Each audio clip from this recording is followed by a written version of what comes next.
Et en agence cette semaine, non pas une agence, mais un sondeur. On va s'autoriser ça de temps à autre parce qu'ils ont toujours des éléments intéressants à nous apporter. Et pour ça, aujourd'hui, je reçois Catel Lequeffic. Bonjour. Bonjour. Vous êtes directrice du pôle Ipsos Creative Excellence. Et avec vous, on va parler de communication en période d'inflation. On en parlait tout à l'heure avec Caroline Fontaine. C'est vrai que ce sont des enjeux qui pèsent aujourd'hui. D'abord, malgré l'amélioration quand même qui semble se dessiner d'un point de vue statistique, est-ce que l'inflation reste encore la préoccupation numéro 1 des Français aujourd'hui? Oui, ça reste la préoccupation numéro 1. Ça a pris la place du Covid, qui était en haut des préoccupations dans les années, en 2020-2021.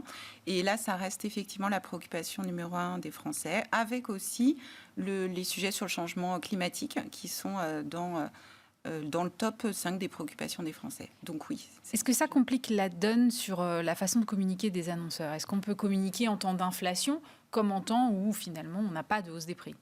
Alors, on doit, les annonceurs et les agences s'adaptent. Il y a des éléments, en fait, on va considérer qu'il y a à peu près 3 éléments qui sont clés pour réussir des communications en temps d'inflation. Le premier, c'est, si on s'attaque vraiment à la réponse au pouvoir d'achat, c'est d'avoir une promesse prix extrêmement claire, donc de proposer quelque chose de clair sur un produit ou sur un panier, savoir si on parle du pourcentage, savoir si on parle d'une valeur absolue, ça doit être extrêmement clair et très lisible. C'est le premier élément. Si on parle aussi, les marques peuvent aussi s'engager dans un discours, profiter de ça. Là, on n'est pas loin de la période de Noël, donc on est souvent, il y a les téléphones les smartphones en haut de la liste des courses, des cadeaux de Noël. Par exemple, une marque comme Orange a pris le parti depuis l'année dernière de communiquer à la période de Noël avec un film qui met en scène une offre reconditionnée.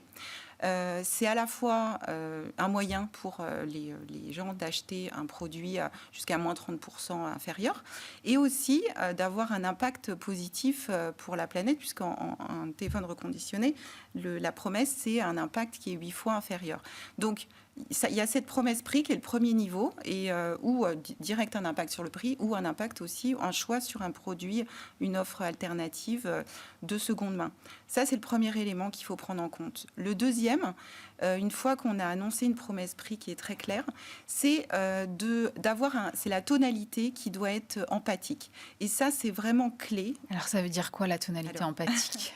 Empathique, ça veut dire quoi? Ça veut dire, alors c'est vrai, on observe ces montées en puissance de ce traité, quels que soient en fait les produits dont on parle, quels que soient les pays, mais en fait en période d'inflation c'est encore plus fort. Ça veut dire que les marques, on n'attend pas uniquement des marques, elles nous délivrent un discours, mais on attend des marques qu'elles viennent rentrer chez nous, dans notre quotidien, dans notre réalité, qu'elles prennent acte de nos difficultés et qu'elles viennent connecter avec nous, dans nos valeurs.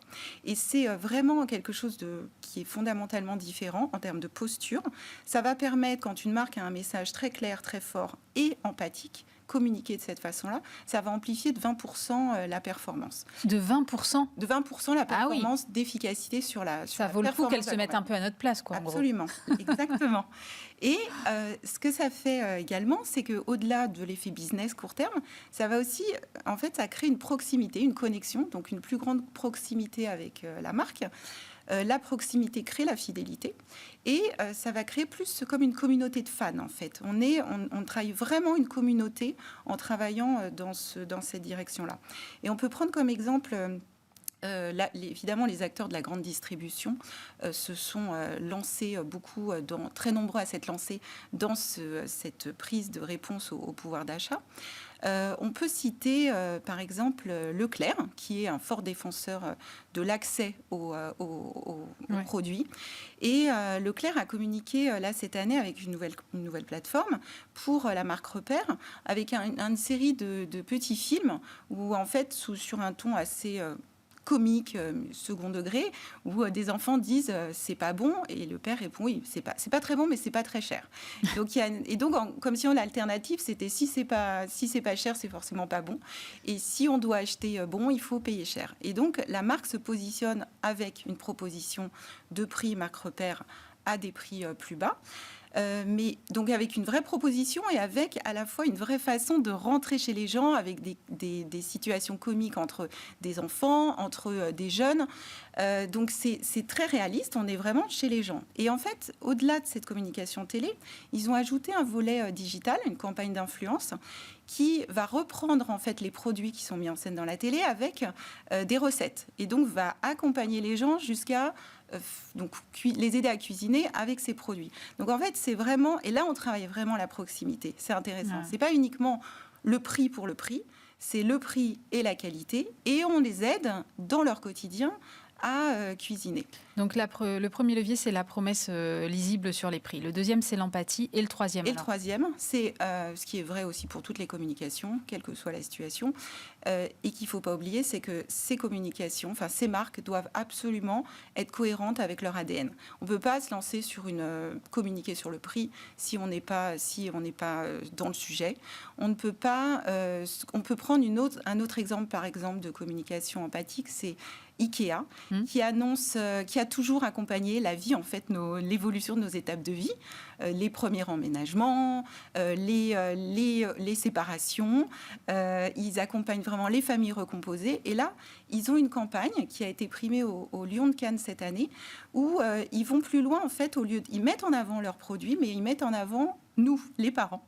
Et l'accroche, c'est fier d'être le second. Donc, par exemple, ils mettent en avant le produit, le petit marchepied qu'on a tous eu un moment dans une de nos pièces. Vous devez... Absolument, je vois très bien de quoi vous parlez. Et en fait, ce marchepied finalement, on voit le père qui est en train de porter son enfant pour se laver les dents, puisque finalement, c'est lui qui fait qui remplace le marchepied. Le marchepied est juste là en substitution.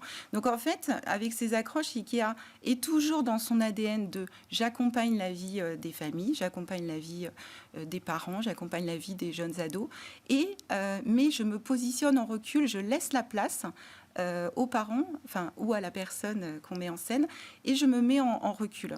Ça, et Ikea est légitime pour parler de ça, parce que Ikea a toujours parlé de cet accompagnement des familles. Leclerc est légitime pour parler de prix, d'une autre façon, en racontant des histoires plus profondes en allant jusqu'aux recettes, parce qu'ils ont toujours été sur ce positionnement. Quant à Orange, ils sont positionnés au moment de Noël. Ils ont une grande légitimité et ils ont toujours eu des campagnes extrêmement émotionnelles, un traité créatif qui leur appartient, où on reconnaît toujours la veine Orange. Et là, d'être au moment de Noël avec une campagne où c'est le Père Noël qui livre finalement le téléphone reconditionné, c'est tout à fait légitime. Donc il y a cette légitimité et d'être tout à fait raccord. Donc c'est le troisième élément. Merci beaucoup, Catel Le Coëffic. Je rappelle que vous êtes directrice du pôle Ipsos Creative Excellence.